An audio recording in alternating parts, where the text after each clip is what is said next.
होगा कि सिर्फ सिंध और कराची के लोग आगे हैं तो हम इत्मीनान से बैठ जाएंगे। एक एक बच्चा पाकिस्तान वापस नहीं आ जाता, पाकिस्तान की हुकूमत और हम सुकून और चैन से नहीं बैठेंगे। एहतजाज हुकूमत पाकिस्तान को सफारती सतह पे उठाना पड़ेगा।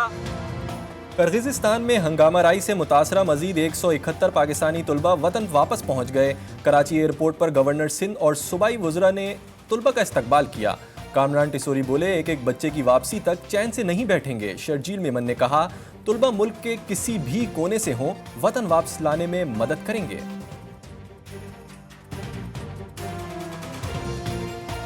चीफ मिनिस्टर साहब ने ये चार्टर्ड फ्लाइट करवाई। पाकिस्तान भर के स्टूडेंट्स जो हैं वो इस फ्लाइट में मौजूद थे। हमारे कोई स्टूडेंट्स पाकिस्तान के किसी भी इलाके में रहने वाले अगर वहाँ पे फंसे हुए तो चीफ मिनिस्टर साहब ने कहा कि मैं और भी चार्टर्ड फ्लाइटें करवाऊंगा। इसराइल ने आलमी अदालत के फैसले को हवा में उड़ा दिया। रफा पर हमलों में तेजी, फिजाई हमलों और गोलाबारी से कई फलस्तीनी शहीद और जख्मी। नसीरात पर बमबारी से 4 अफराद जान से गए। इसराइल जंगी काबीना के वजीर बेनी गाट्ज ने कहा है कि आलमी अदालत का हुक्म किसी सूरत तस्लीम नहीं किया जा सकता। इसराइल यरगमालियों की वापसी के लिए लड़ाई जारी रखने और अपने शहरियों की हिफाजत का वादा करने के लिए पुरअज़्म है। रफा समेत जहां भी जरूरत हुई कार्रवाई जारी रहेगी।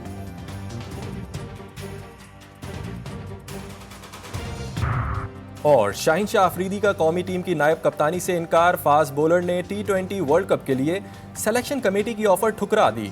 शाहीन शाह अफरीदी के इनकार के बाद नायब कप्तानी के लिए मोहम्मद रिजवान मजबूत उम्मीदवार बन गए। पाकिस्तान क्रिकेट बोर्ड ने T20 के लिए नायब कप्तान मुकर्रर ना करने का फैसला कर लिया। ज़राए के मुताबिक शाहीन शाह को नायब कप्तान बनने की ऑफर ही नहीं की।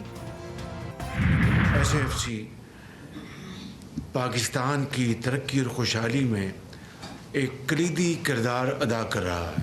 जो सऊदी अरेबिया से और UAE से जो ऐलानात हुए हैं कि ये सारी की सारी इन्वेस्टमेंट्स SIFC के ज़रिए हों। गैर मुल्की सरमायाकारी की राह में रुकावट बर्दाश्त नहीं। SIFC का किरदार अहम है। वज़ीर आज़म शहबाज शरीफ कहते हैं, कर्ज के बजाय सरमायाकारी पर तवज्जो दे रहे हैं। विफाक और सूबे मिलकर मुल्क को तरक्की की राह पर डालेंगे। अस्करी क़यादत ने सरमायाकारी के फ़रोग़ के लिए किरदार अदा किया। तमाम सूबे SIFC पर एतमाद करते हैं। SIFC की कामयाबी ने नाक़िदीन के मुंह बंद कर दिए हैं। FBR की डिजिटलाइजेशन के लिए गैर मुल्की फर्म की खिदमात हासिल कर ली हैं। फेडरल गवर्नमेंट के वो हमारे फाटा और पाटा के ऊपर टैक्स लगाएंगे, तो उसमें मैंने उन्हें बताया कि ये मुमकिन नहीं है हमारे लिए। अवाम को जब तक हमने कहा हम ऑन बोर्ड नहीं करेंगे, स्टेक होल्डर्स को नहीं बिठाएंगे, तब तक ऐसा कोई टैक्स जो है वो हमें कबूल नहीं है। मैं अब सूबे की अवाम को रिलीफ देने के लिए हर हद तक जाऊँगा। बजट देकर कोई गैर आइनी या गैर कानूनी काम नहीं किया। विफाक की जानिब से ज्यादा फंड्स आते हैं तो अवाम को मजीद रिलीफ देंगे। सूबे के शेयर्स पर किसी किस्म का समझौता नहीं करेंगे। वजीर आला खैबर पख्तूनख्वा अली अमीन गंडापुर की मीडिया से गुफ्तगू बोले, एपेक्स कमेटी इजलास में फाटा और पाटा में टैक्स लगाने की मुखालफत की।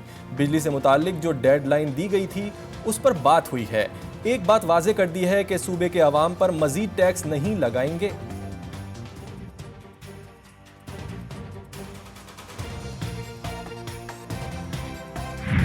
भाई अली अमीन गंडापुर जो मेरे साथ तशरीफ़ फरमा थे, उन्होंने भी अपने सूबे के बिहाफ पे भी मुकम्मल यकीन दहानी कराई कि हम ताउन भी करेंगे। और मैं समझता हूँ कि आज की मीटिंग बड़े अच्छे माहौल में हुई। खुशाइंद बात यह है कि आज की SIFC से एक इत्तेहाद का मैसेज गया है, यूनिटी का मैसेज गया है। मेरे भाई अली अमीन गंडापुर ने मुकम्मल ताउन की यकीन दहानी कराई है। अली अमीन गंडापुर ने कहा वो SIFC से बाहर नहीं। विफाकी वजीर इत्तलात अता तारड़ की मीडिया से गुफ्तगू बोले, वजीर आला KP ने इजलास में अपने सूबे के मसाइल पर बात की। आज की मीटिंग बहुत अच्छे माहौल में हुई। अली अमीन गंडापुर ने SIFC की अहमियत को माना।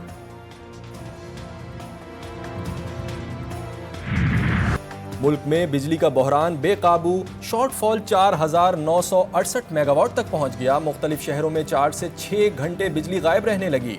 लाइन लॉसेस वाले इलाकों में 12 से 14 घंटे की लोड शेडिंग। कराची में भी घंटों घंटों बिजली गायब रहने लगी।